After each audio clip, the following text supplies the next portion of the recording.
Ou até mesmo iniciar um empreendimento. Dê um start e vamos juntos nesta parceria com líderes de empresas atuantes em diferentes áreas. A hora é de valorizar empresas e encorajar empreendedores e candidatos a empresários. Aqui tem conteúdo e comunicação para enfrentar e vencer o que vem pela frente.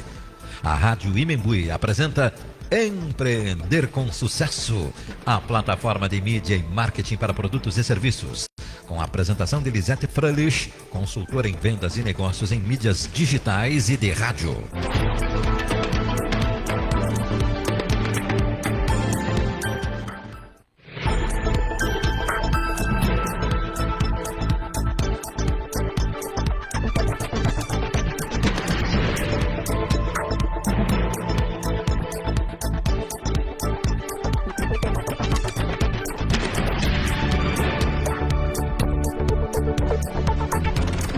Muito boa noite, estamos começando o Empreender com Sucesso. Siga nas redes, Empreender com Sucesso, @Empreender com Lisete, no Facebook Empreender com Sucesso, Facebook Lisete Fröhlich, no Instagram Empreender com Sucesso Oficial, no YouTube Empreender com Sucesso Oficial e ainda no Quai, @Empreender com Lisete, nas redes sociais. Muita sintonia e a repercussão dos fatos que acontecem aqui.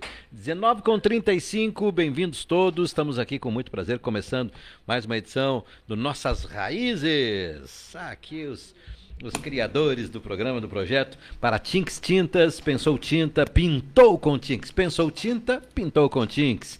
Na Ângelo Bolson, pertinho da Rotatória do Gaúcho, e em Camobi, na Avenida Prefeito Evandro Ber.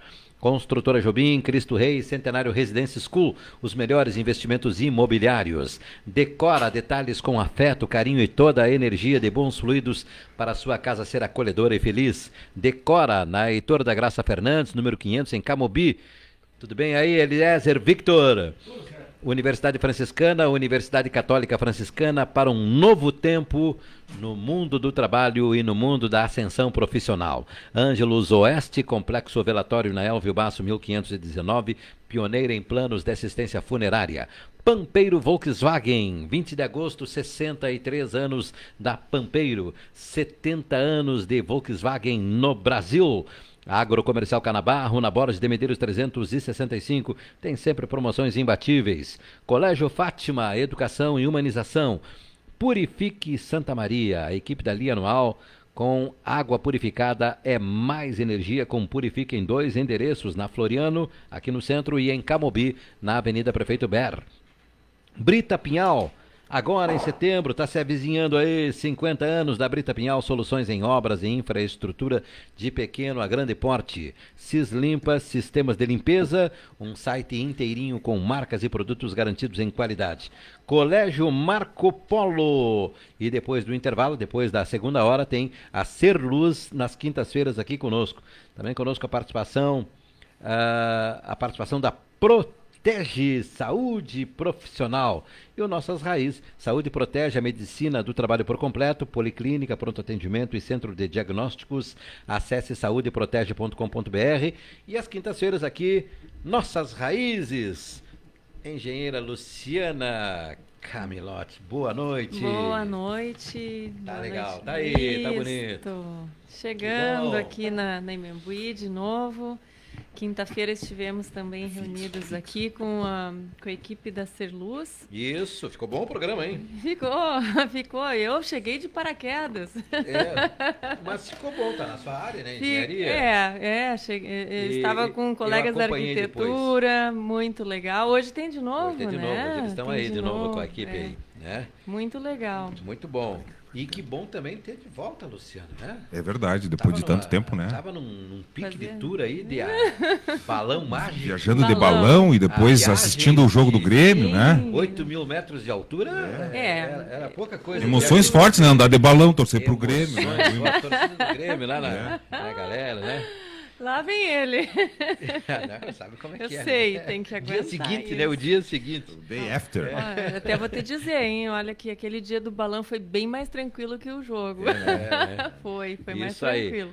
Rodrigo, sociólogo, Colega da sociologia aí, Isso tudo aí. bem, meu caro? Como está, André? Tudo Cientista bem? social. É. Tudo bem, Rodrigo? Tudo tranquilo. E nós estamos aqui, né? Silva Jardim. Silva Jardim. A rua toda é minha. Se vocês quiserem alugar algum imóvel ali, depois Toca a ficha, né? Meu, né? Pede licença. Tá de lá, né? Mas enfim, gostaria de parabenizar, né, a Rádio Membuí por nos fornecer esse espaço qualificado aí, né? Ah, muito bom, viu? Né, André? Verdade. E para que a gente possa trazer um pouco de ideias É. novas, né? Oxigenar um pouco, né? Não Mas que a gente deixa eu seja dizer, pretencioso, né? Mas Não, deixa eu dizer de verdade aqui, olha só, com toda a atuação que a gente tem aqui dentro da rádio, Sim. vocês contribuem muito fortemente para essa diversidade de pautas, viu? Que bom. Porque já está na linha? Já. Então vamos lá. Uma das questões que as redações enfrentam como desafio hoje é terem pautas que se identifiquem com as suas audiências. Seja lá na redação do Diário, seja na redação da Zero Hora, seja na redação da Rádio Gaúcha, seja na redação da Rádio Membuí.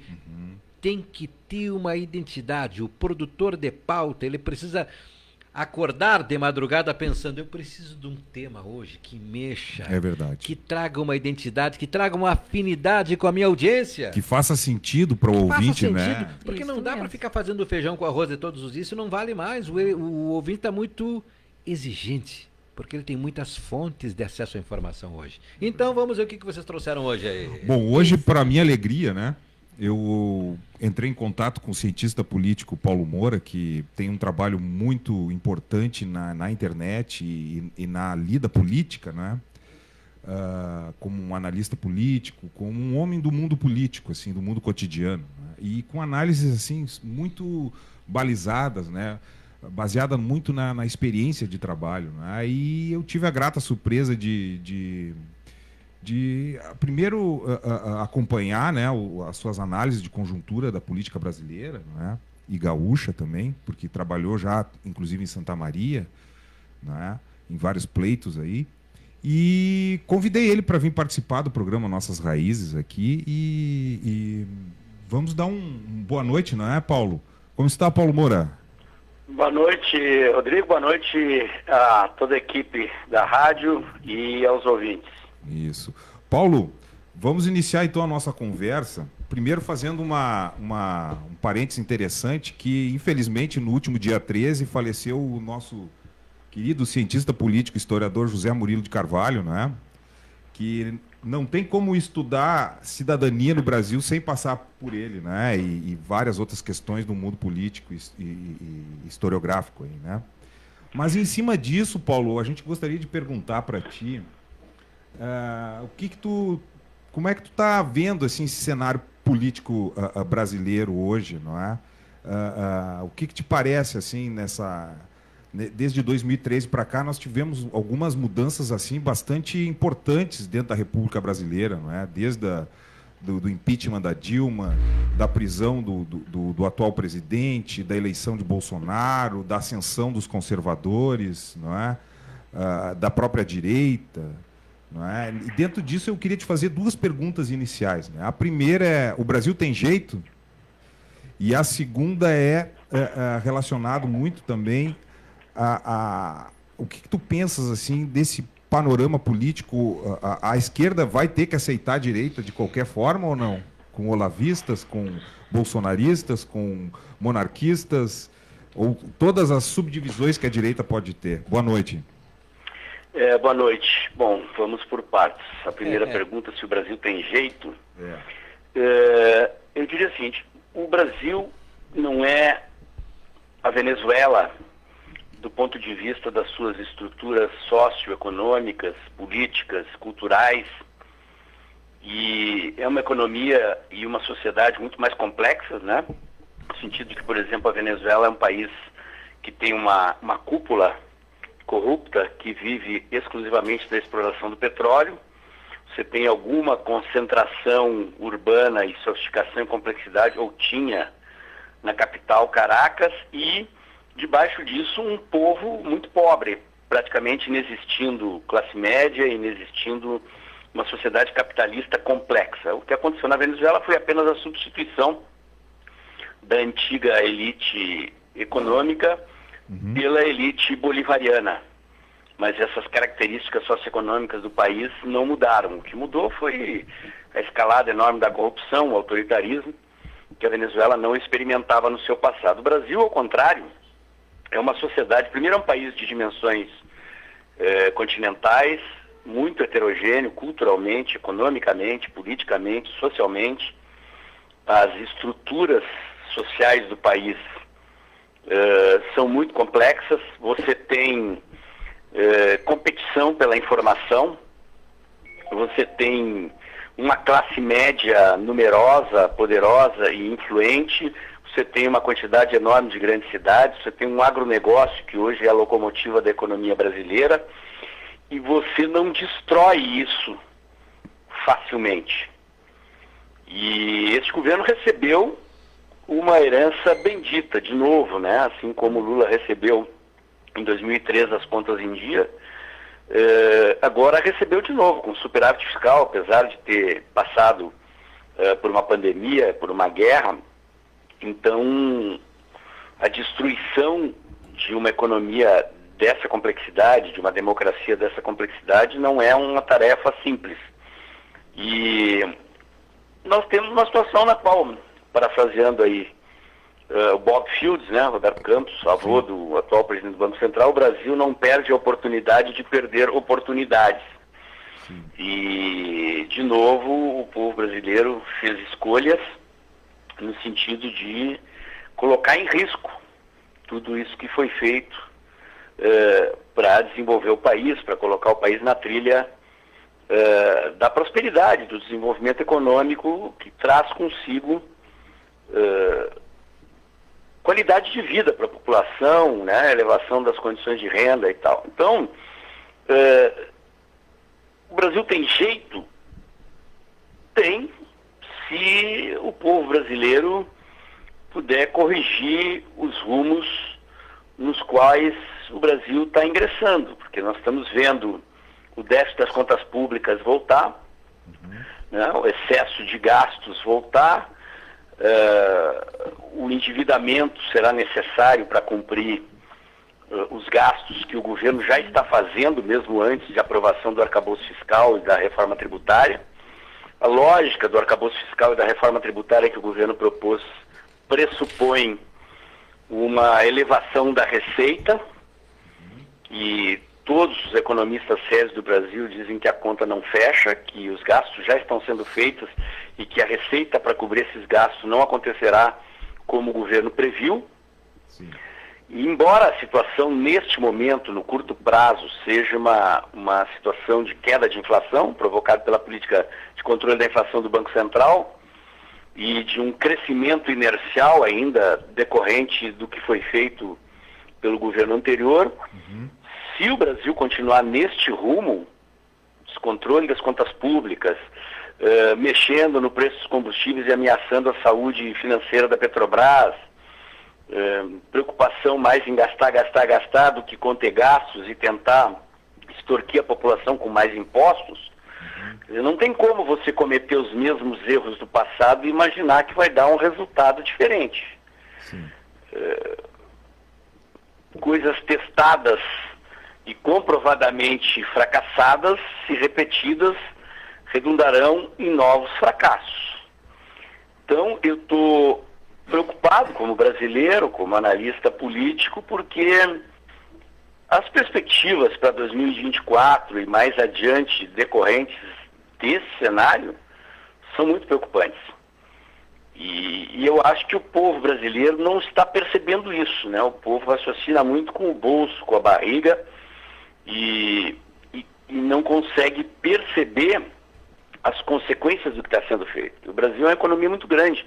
Você não dá um cavalo de pau num transatlântico, né? Você vai virando lentamente, e se o radar não detecta que tem um iceberg à frente, quando você bate, não dá para evitar a batida.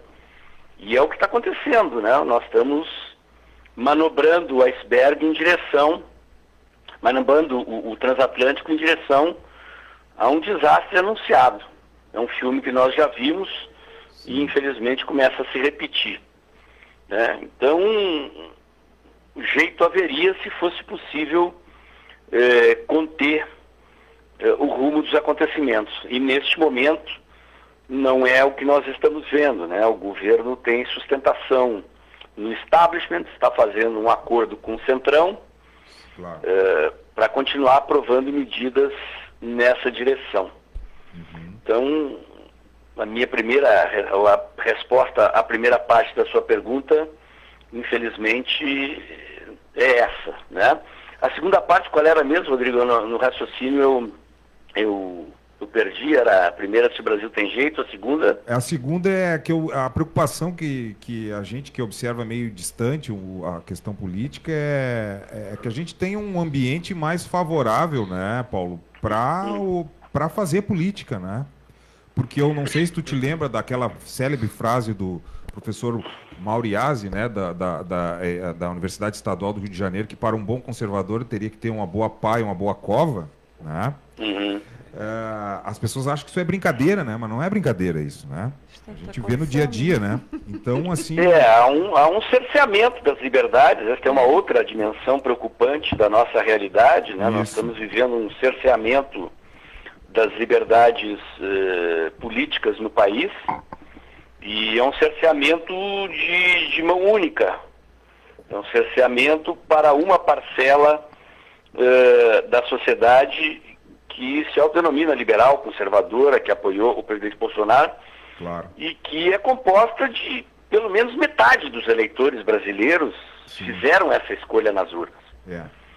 E, quer dizer, você não faz com que as pessoas deixem de ver a realidade com os olhos que elas passaram a ver. As pessoas podem estar acuadas, elas podem estar em silêncio, podem estar preocupadas com eventual perseguição, mas elas adquiriram uma percepção da realidade que não vai mudar com a censura, com a repressão, né? As pessoas continuam atentas, continuam observando o jogo político, as pessoas vão votar em 2024, ainda que sob condições adversas, a menos que houvesse uma tentativa de eliminar metade da população brasileira. Essa realidade é imutável, né? Eles podem prender, exilar, calar algumas lideranças, mas por detrás dessas lideranças existem milhões de pessoas que não vão mudar a sua forma de pensamento, a sua percepção da realidade. Quem sabe, no médio e longo prazo, né, com a mudança da correlação de forças eleitoral, né, com a eleição de milhares de vereadores e prefeitos em 2024, alinhados com esta visão de Brasil patriótico, verde e amarelo, liberal e conservador, as coisas mudem lentamente dentro da democracia, seguindo as regras do jogo, né? Mas a perspectiva que eu vejo é essa, é uma mudança lenta e gradual, de médio e longo prazo, e que pode ser ajudada por uma conjuntura econômica difícil que vem pela frente. E essa conjuntura econômica não é uma conjuntura só brasileira, quer dizer, é uma conjuntura difícil do ponto de vista internacional também. Nós estamos vendo a economia da China entrando em desaceleração, assistimos deflação na China, redução das importações, redução das exportações, e a China, como grande consumidor e como grande exportador, ela irradia esses efeitos para a economia mundial. A economia americana está apresentando dificuldades também, inéditas na sua história. Há economistas sérios falando da possibilidade de um crash nos Estados Unidos, das proporções daquele que foi o crash de 29, quebra da Bolsa. Se isso acontecer, isto também se irradia para todo o mundo. Você vê que são dois grandes parceiros comerciais do Brasil, a China e os Estados Unidos. O México acabou de ultrapassar a China como principal fornecedor da economia americana. Então nós estamos assistindo um cenário de transformações muito, muito acentuado, tanto do ponto de vista internacional como do ponto de vista nacional. Ocorre que o povão não percebe, né? As pessoas só vão enxergar o problema quando o problema estiver afetando o seu bolso e o seu estômago. E isso leva tempo, né? Você vê que da outra vez que o PT recebeu a casa em ordem, eles levaram 3 mandatos e meio para destruir a economia brasileira. Eles começaram lentamente e terminaram conseguindo. Praticamente quase quebraram a Petrobras, que é uma coisa impensável no mundo, quebrar uma petroleira, né? Dizem que uma petroleira em más condições ainda é um dos melhores negócios do mundo, né? E o PT teve a proeza de fazer isso com a Petrobras e começou a fazer de novo. É bom que as pessoas entendam que a Petrobras quebraria desse jeito, mesmo que não houvesse corrupção na Petrobras, mesmo que não houvesse petrolão. Porque não existe como você fazer um negócio dar certo se você está comprando o combustível a um preço e vendendo por um preço mais barato do que você compra. Sim. Qualquer empresa quebra, né, fazendo isso. E é o que está sendo feito na Petrobras, e o que já foi feito lá atrás e quebrou. Né? E o PT quer retroceder a privatização da Eletrobras, quer retroceder a privatização da Vale do Rio Doce, para fazer esse mesmo tipo de prática em outras estatais. Voltaram à era das estatais, estão loteando as estatais, botando políticos nos cargos de novo, vão entregar a Caixa Econômica Federal para o Partido Progressista, já estão nomeando os políticos para subsidiárias da Petrobras, para cargos de menor visibilidade. Nós estamos voltando a ver um filme de terror que nós já vimos. E, infelizmente, né, o povo só vai perceber isso lá adiante.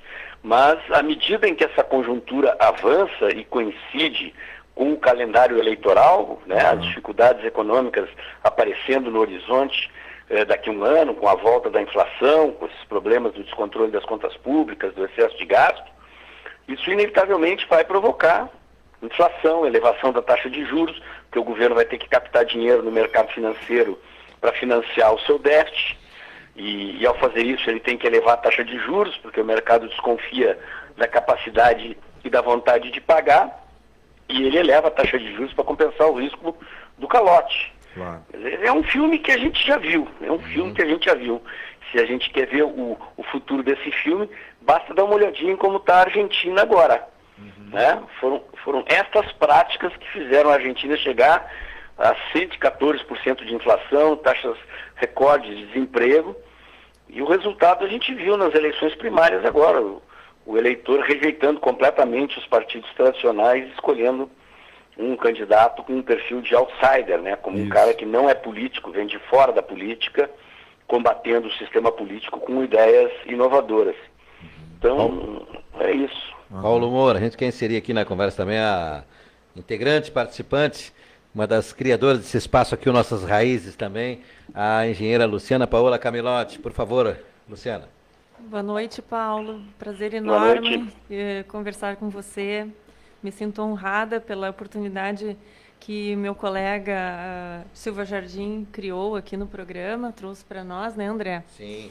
E eu queria fazer algumas colocações como mulher, como mãe e como profissional. Eu sou engenheira civil e na empresa que eu trabalho existem muitas pessoas, a gente trabalha com muitas empresas conveniadas e o que eu tenho sentido de uma maneira geral, não só na minha empresa, que onde eu presto o meu serviço diretamente, mas assim em todas essas empresas ligadas a nós, é que as pessoas não estão mais comprando comida.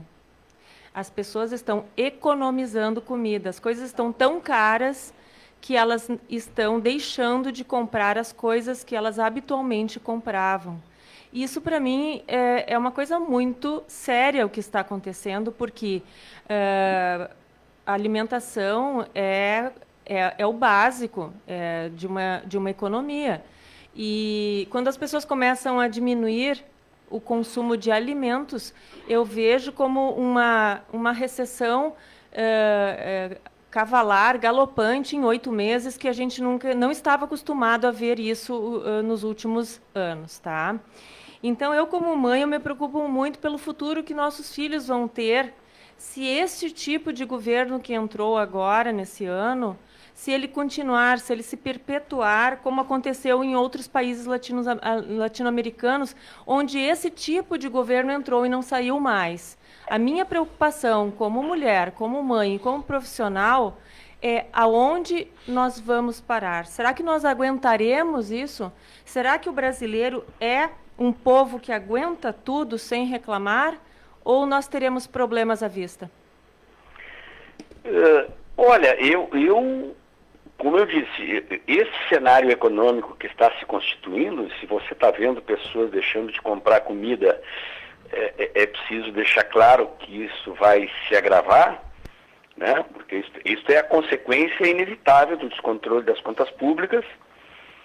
O governo tem que se endividar, ao se endividar ele eleva a taxa de juros, ao elevar a taxa de juros ele provoca a inflação, e a inflação provoca a exacerbação desse comportamento que você está vendo. As pessoas não têm dinheiro para comprar comida e começam primeiro a trocar de produto, a deixar de comprar alguns produtos, a substituir carne por ovo. Se o ovo está caro, tenta outra coisa, né? Tenta uma asinha de galinha, o povo vai se defendendo. Mas, como eu disse, o Brasil é um país complexo, metade da população brasileira não votou nesse governo que está aí, embora ele se comporte como se tivesse recebido carta branca para fazer o que bem entende. Verdade. E as consequências de um cenário como esse são de que o povo eventualmente possa já nas urnas de 2024 sinalizar a sua insatisfação. E praticamente todos os analistas avaliam que haverá um crescimento das candidaturas e dos partidos mais à direita do cenário político na eleição municipal. E a eleição municipal é a antessala da eleição federal. O vereador e o prefeito, eles são os políticos mais próximos da população. E são os cabos eleitorais dos deputados, dos senadores, dos governadores e dos futuros presidentes. Então, em se confirmando isso, né, a eleição de uma quantidade gigantesca de prefeitos e vereadores mais à direita, a sinalização é de que o próximo Congresso Nacional virá mais à direita do que esse que já veio bem à direita. Né? Uhum. Então, há um caminho que pode não estar claro para as pessoas agora, mas que, do meu ponto de vista, vai se configurar como um cenário de recado da sociedade brasileira. E há um outro elemento também que é preciso considerar, é que hoje, com o mundo interligado pela internet, uma sociedade globalizada, as ondas de opinião são ondas, muitas vezes, internacionais também. Né? E o que nós estamos vendo aqui nos nossos vizinhos? Quer dizer, o Paraguai acabou de reeleger um presidente conservador. No Chile, o governo de esquerda perdeu o plebiscito da nova Constituição fragorosamente. Os conservadores e liberais no Chile têm a possibilidade de fazer a nova Constituição sem consultar a esquerda, se quiserem. Pode fazer uma Constituição bem à direita. Na Argentina, acabamos de ver as primárias, o candidato mais à direita liderando, e a segunda candidata mais votada também uma candidata mais à direita. E o partido do governo, que é o partido de esquerda, justicialista, peronista, né, o que seria o PT deles, ficou em terceiro lugar na eleição. A Colômbia, a mesma coisa, elegeram um ex-guerrilheiro lá para presidente e o cara está sem sustentação política. Probabilidade que ele vá levar o mandato aos trancos e barrancos e não consegue se reeleger nem fazer o sucessor. Né? Em El Salvador, lá na América Central, estamos vendo lá um presidente também que está fazendo sucesso com política de segurança pública mais à direita. No Equador tiveram que assassinar um candidato da direita porque ele estava seguindo o mesmo caminho do candidato de El Salvador e o crime organizado, o narcotráfico, mandou matar o cara porque ele estava com perspectivas de vencer a eleição com um discurso mais à direita, um discurso forte na área da segurança pública. E é impossível que isso não afete o Brasil. Né? Essas ondas são ondas de opinião internacional. Claro que cada país tem o seu calendário político, o seu calendário eleitoral, mas É assim que as coisas funcionam. Nos Estados Unidos, hoje, quem lidera as pesquisas eleitorais com chances de voltar ao poder é o presidente Trump, né? Então, nós estamos testemunhando uma onda internacional da opinião pública pendendo mais para a direita. Então, há um conjunto de ingredientes no cenário que projeta, pelo menos, dificuldades para esse governo federal aí que foi posto lá para impedir a vitória do Bolsonaro na eleição e vamos combinar que chegou lá de forma bastante controvertida, né?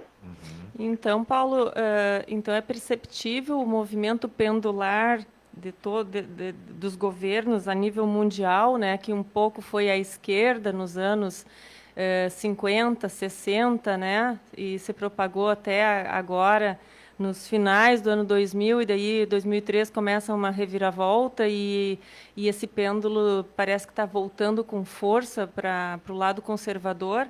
O senhor nota que isso pode ser um efeito mundial, não só em pontos específicos, mas as pessoas cansaram da proposta da esquerda, viram que não tinha muito fundamento para suas vidas e retomaram seus princípios e valores que realmente são a base de uma sociedade sólida e tranquila, onde realmente há justiça e paz social? É o que está aparecendo pelo que a gente observa, né? Quer dizer, eu listei aqui vários países de sul a norte do continente com essa tendência. E na Europa não é diferente, né? A Itália está com a primeira-ministra mais à direita, na França a direita crescendo, na Alemanha a direita crescendo, vários países europeus se observa esse fenômeno, né? Então, como eu disse, tem que respeitar os calendários políticos eleitorais de cada país, né? A situação de cada país, mas é o cenário que está se desenhando. É o cenário que está se desenhando, sim, de uma onda internacional nessa direção. Perfeito, obrigado. Nós temos um integrante que hoje está em férias, visitando a sua fazenda, né? Foi dar uma camperiadinha ali em São Gabriel, disse que o final da fazenda vai lá no Chuí, lá na beira do Uruguai, lá. Mas como ele é um servo desse programa, ele nos colocou uma pergunta para ti aqui, Paulo, que é o nosso querido CF, o Carlos Flávio, né? Ele está perguntando assim, ó, a vitória nas primárias de Javier Milei, né, na Argentina, e caso venha a vencer o pleito em outubro, né, quais os cenários que tu pode vislumbrar assim na geopolítica continental aqui, né, principalmente sul-americana?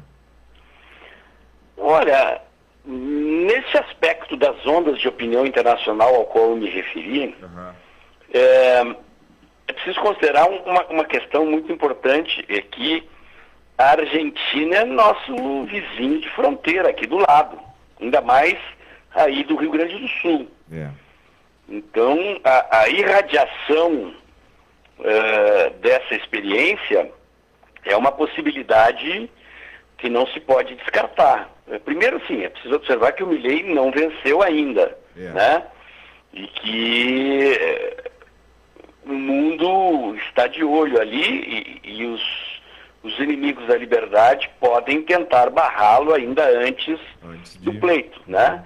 O primeiro turno é 22 de outubro, e se não me engano, o segundo turno, final de novembro, 29 de novembro, se a memória não me falha. E temos que ver se ele vai ganhar. Eu quero crer que a inclinação do povo argentino eu tenho dito que a Argentina é como se fosse o Brasil de 2018, né? O eleitor está cansado de tudo e de todos, não quer mais saber dos políticos tradicionais, e a onda parece se direcionar para o Milei, né? Se ele ganha, é preciso ver como ele vai conseguir implementar as propostas dele, que são propostas totalmente inovadoras. Extinção do Banco Central, dolarização, uma série de propostas, redução do tamanho do Estado, redução de gasto público, propostas que vão enfrentar resistências dos contrariados. Claro. Né? E aí é preciso ver se ele vai ter sucesso na empreitada ou não. Porque não tenhamos dúvidas que ele vai enfrentar inimigos muito poderosos. Sim. Antes mesmo de se eleger, e se ele conseguir se eleger, principalmente depois, inclusive inimigos em escala internacional, né? Porque há forças estrangeiras que interferem nos pleitos nacionais no sentido de impedir a ascensão conservadora. Sim. E nesse Isso é preciso âmbito... levar em consideração, não é um cenário simples e tranquilo, mas é um cenário, digamos assim, em que fortes emoções estão garantidas.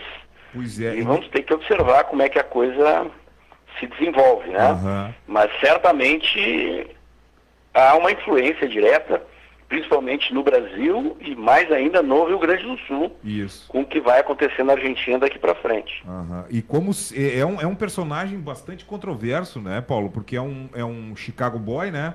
É um anarcocapitalista, né? Ou seja, ele tem uma visão muito própria, né, das relações econômicas, sociais, não é? Defende a liberdade, mas é a favor da liberação de drogas, não é? Então é um sujeito assim bastante Fechamento do Banco Central.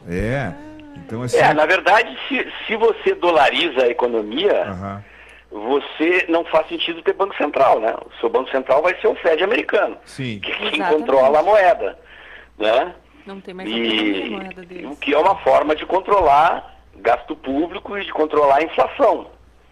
É uma mudança bastante radical. Pois é. Ele, de fato, ele é a favor da liberação das drogas, mas curiosamente ele é contra o aborto, por exemplo. Pois é. E já anunciou que uma das primeiras medidas que ele vai assumir que ele vai tomar quando assumir é revogar a lei de aborto que foi aprovada na Argentina recentemente. Claro. E é uma série de outras propostas polêmicas, né? Sim. Ele vai parecido com o Bolsonaro, ele vai reduzir a quantidade de ministérios, vai fundir. Saiu uma manchete mentirosa de que ele ia extinguir o Ministério da Educação, não foi o que ele propôs juntar todos os ministérios de conteúdo social num superministério, Uhum. e a pasta da educação estaria dentro desse superministério do social.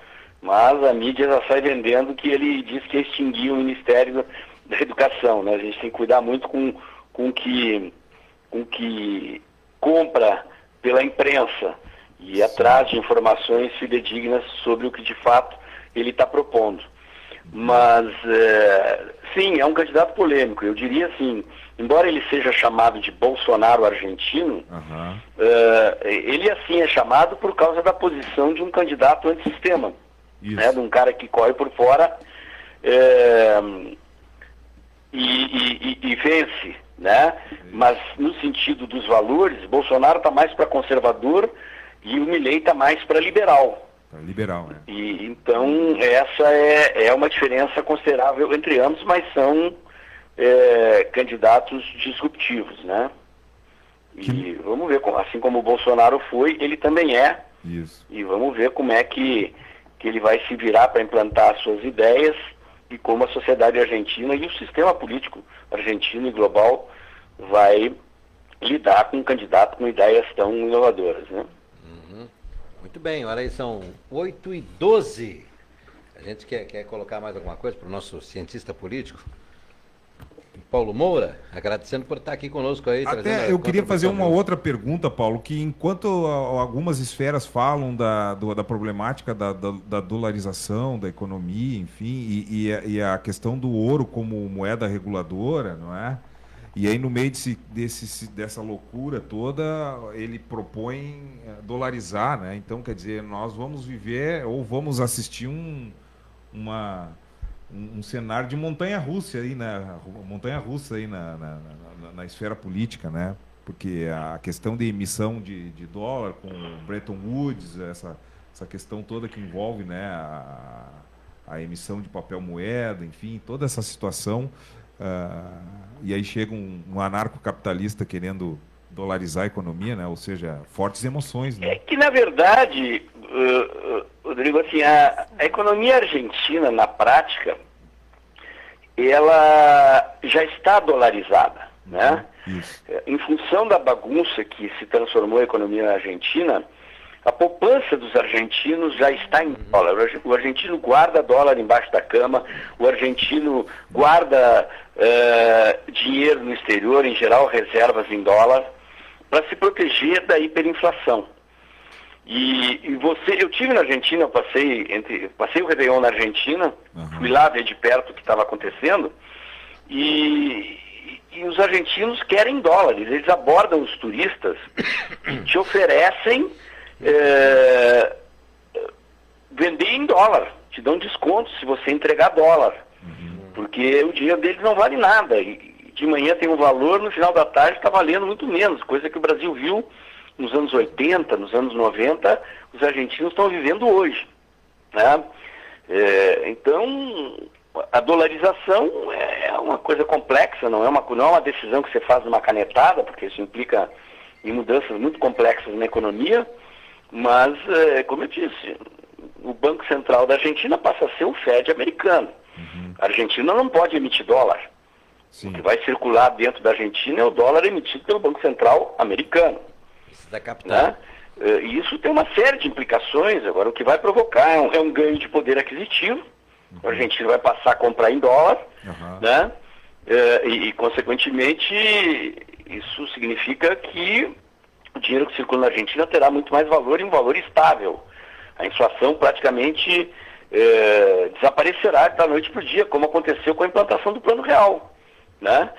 É um processo parecido, que o real foi equiparado ao dólar. A gente passou a comprar $1 por R$1 praticamente, e aquilo provocou um crescimento de 30%, 40% na renda do povo de uma hora para outra. Por isso que Fernando Henrique se elegeu e se reelegeu.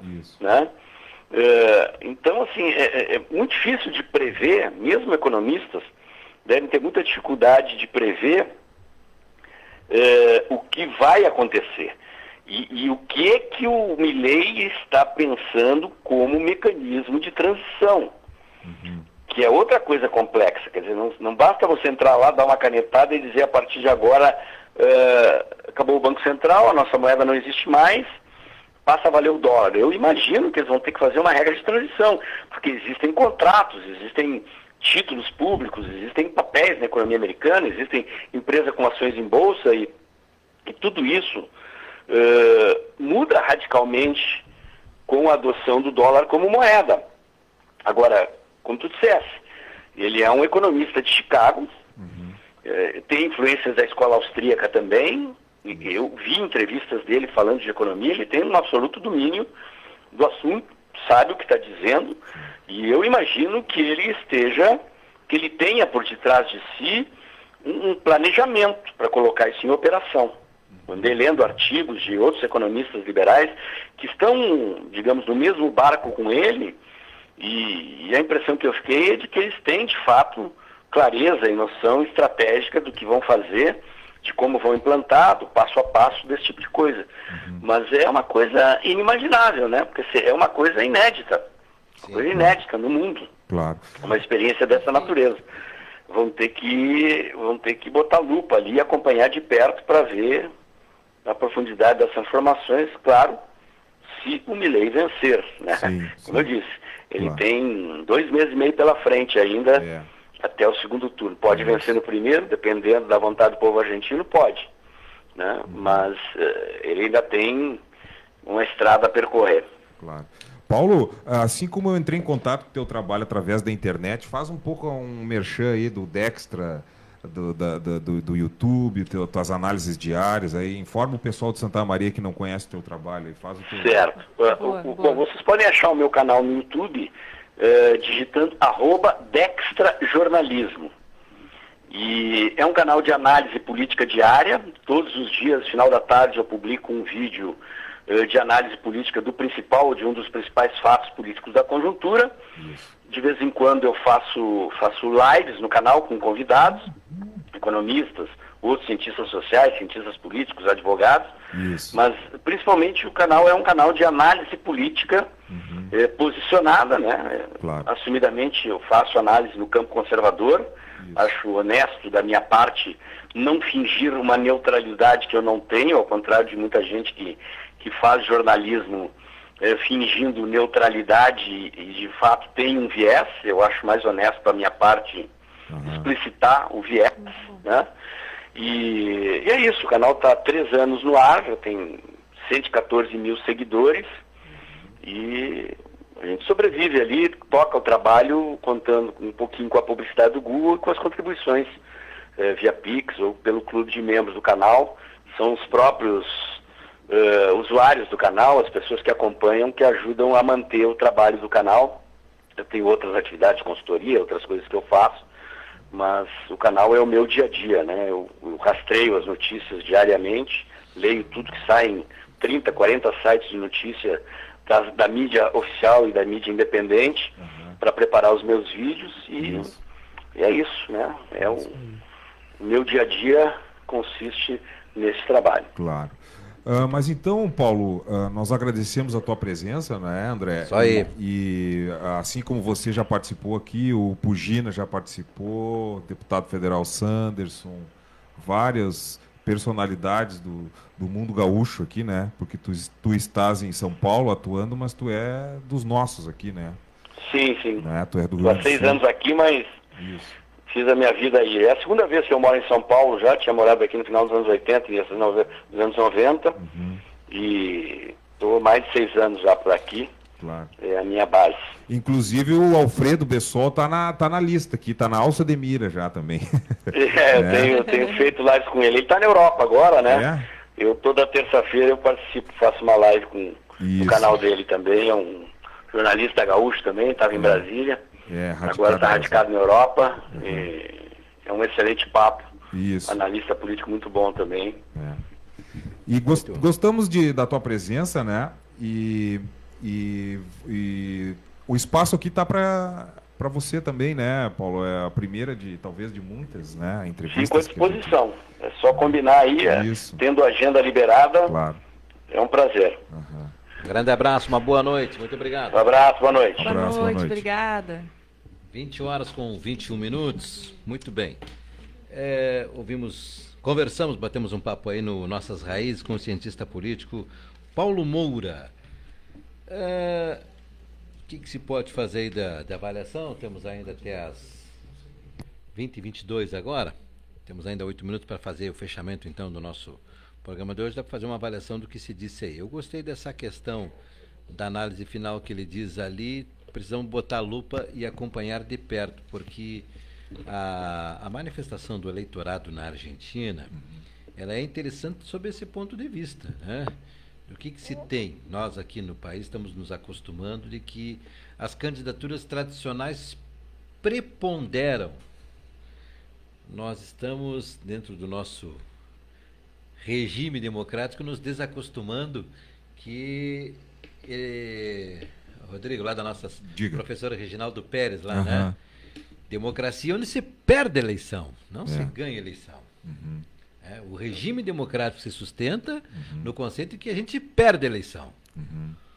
Não que ganha, porque ganhar o sistema garante. Sim. Agora, quem perde a eleição se assujeita ao resultado. Claro. Reconhece o vencedor. Isso. Ou dá um golpe. Não aceito. E vou trazer toda a força que eu tenho e pronto, não aceito. Viro a mesa. Claro. Então, democracia pressupõe, o Reginaldo sempre disse, perder a eleição. E a gente se acostuma que regime eleitoral assim, os tradicionais sempre mandam. Aqui em Santa Maria, por exemplo, está eleito Valdeci Oliveira. Está eleito Valdeci, não precisa mais eleição. Claro que se ele está ouvindo, ele vai ficar furioso comigo. Para aí, André, para com essa bobagem, isso me desgasta, esse negócio de que eu estou eleito. Mas é o pessoal dele que está dizendo que ele está eleito, é o pessoal dele que está comemorando, é o Farré que foi caminhar junto com ele, para garantir que ele está eleito, que não tem quem ganhe dele. Sim. O cara aqui, o cientista político, acabou de dizer que o eleitorado argentino, vamos botar a lupa e acompanhar mais de perto isso aí. Isso. Porque processo eleitoral em que tu dá para as pessoas o direito delas escolherem, de repente tu não sabe o que está na vontade delas. O que está na necessidade dela, engenheira. O que está na ansiedade dela como família. Mas aí nós temos que discutir um problema que se tornou recorrente dentro das eleições brasileiras, né? A eleição argentina ela é bem diferente da brasileira, né? Sob o ponto de vista de como tu instrumentaliza o voto, né? Claro. A maneira como o voto é contado, contabilizado lá, você, salvo engano, o registro ele é por máquinas só na região metropolitana.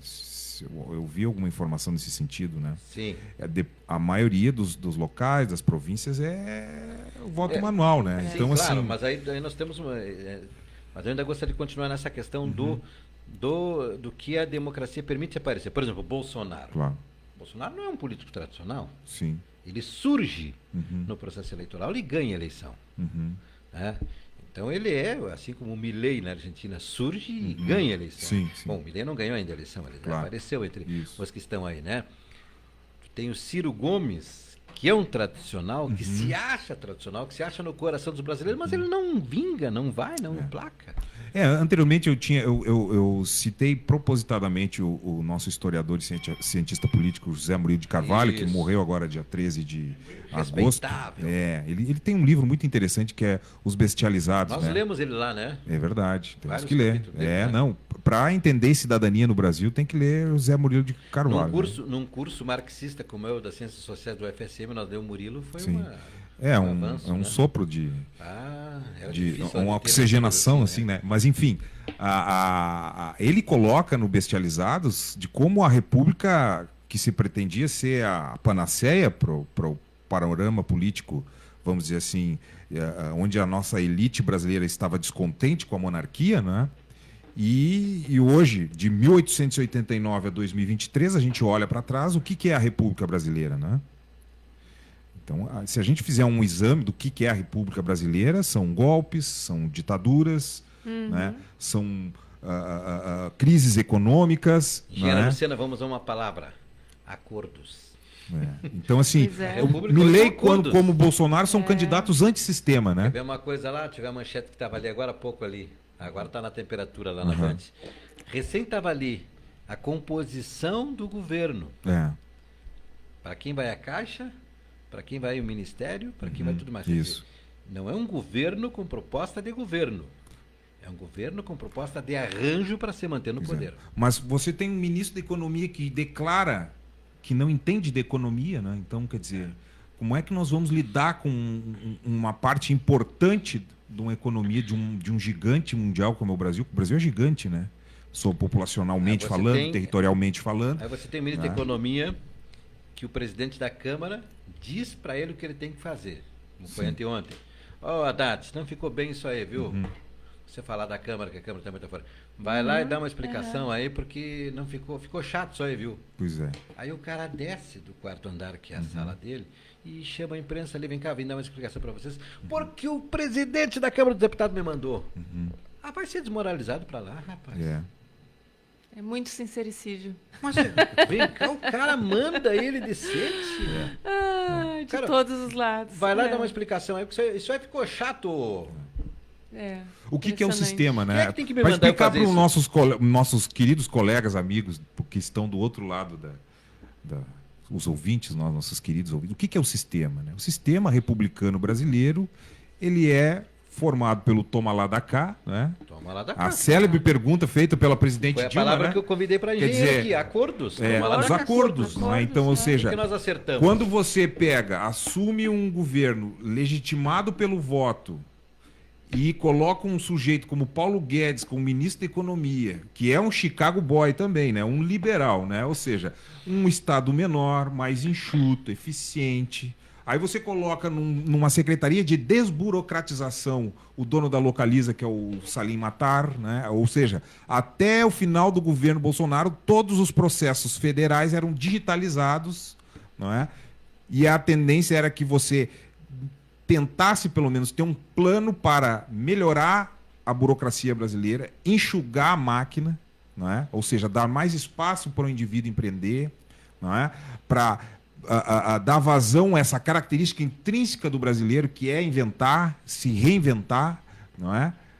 Você pega um período de pandemia onde as economias mundiais se esfacelaram, o Brasil conseguiu um esforço tremendo a se manter ativo dentro desse mercado, dessa concorrência internacional, né? E depois. E agora vem uma cepa nova agora. E depois você tem mais uma outra visão que é diferente dessa, né? E no meio disso, como eu falei anteriormente, para todo conservador, uma boa paia, uma boa cova é o único caminho possível, dito por Bertolt Brecht, um socialista fabiano, né? Ou seja, se reativa esse sistema, né? de um presidencialismo de coalizão, né? Do famoso toma lá da cá, né? Me lembro daquela entrevista com a presidente Dilma, né? A repórter perguntou, mas e o toma lá da cá? Eu disse, não, se tu me disser o que é o toma lá, eu falo que é o de cá, né? Né? Então, mas essa da pá de cal, da boa bala, do bom paredão, a gente fica pensando no seguinte, né? A palavra fascista é a palavra mais relativizada que existe. Porque se alguém falar isso aí e ela não tiver um respaldo por trás, ela vai presa.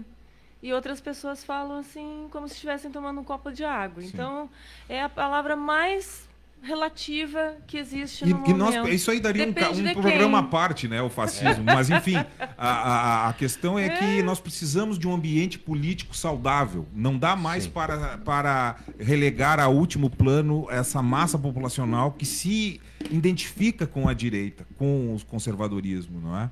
E por isso a preocupação de um ambiente político mais saudável, né? Que nós possamos dialogar, né? Trocar ideias, mesmo sendo antagônicos, não é? É isso que nós precisamos, não da caça à palavra, né? Ou caça a outras coisas, mas e sim do debate, né? Não relativização. Que beleza seria uma mesa com um marxista, um conservador, um anarcocapitalista, um liberal clássico, não é? E nós pudéssemos oferecer um cardápio para a população possa escolher, né? Porque eu me lembro das minhas aulas de sociologia que eu dizia assim, não, hoje nós vamos ter a sociologia colorada e a sociologia gremista. Porque se eu fosse colorado e apresentasse só o colorado para vocês, o colorado seria o melhor do mundo. Mas eu tenho que apresentar o co-irmão aí, imortal, né? Então, quer dizer... E tudo já estaria posto por antecipação, né? Que é o que não existe. Aí não precisa ter jogo. É verdade. Aí agora sim, agora fechou com chave de ouro. Fechou, né? não precisa ter jogo. Se já está decidido, volta. É quase o que nós estamos vendo. Volta aquela referência de Santa Maria. Ainda. Tu quer anular o debate? Diz que já está decidida a eleição. Claro. Tu anula o debate. É uma estratégia interessante que serve a quem está protagonizando esse debate. Por isso que eu disse, o Valdeci, se ouve, ele fica bravo e me liga. Para com isso, André. Agora, quem é que está fazendo essa difusão? É quem quer anular o debate? Não, para com isso, já ganhamos. Não tem, não fala nada que não tem. Aí a Luciana quer pedir a palavra. Não tem uma palavra. Acabou o tempo. Certo, Elias? Isso aí. Vem o pessoal da Serluz, né? Valeu? Valeu. Valeu muito. Isso aí, então tá bem. Sensacional. Muito bom, a gente quer Nossas continuar Luíses sempre bombando isso, aqui. um abraço para a Lisete, né? E para o nosso fazendeiro lá de São Gabriel, né? CF, grande CF. Tá bem, tá mandando aí. O Inter Santa Maria está ganhando. Encerrada a partida, ganhou de 1-0 do São Luís. Ganhou de 1-0? Ganhou de 1-0. Que legal. Do São Luís, jogo amistoso. Nada de amistoso aqui. Pegado de bico da chuteira. Gol de David aos 44 minutos. Olha que legal. Então, depois do intervalo, a gente vai com a segunda etapa do Empreender com Sucesso. Certíssimo. A Imembuí tem o humano da criatividade e o carisma que a audiência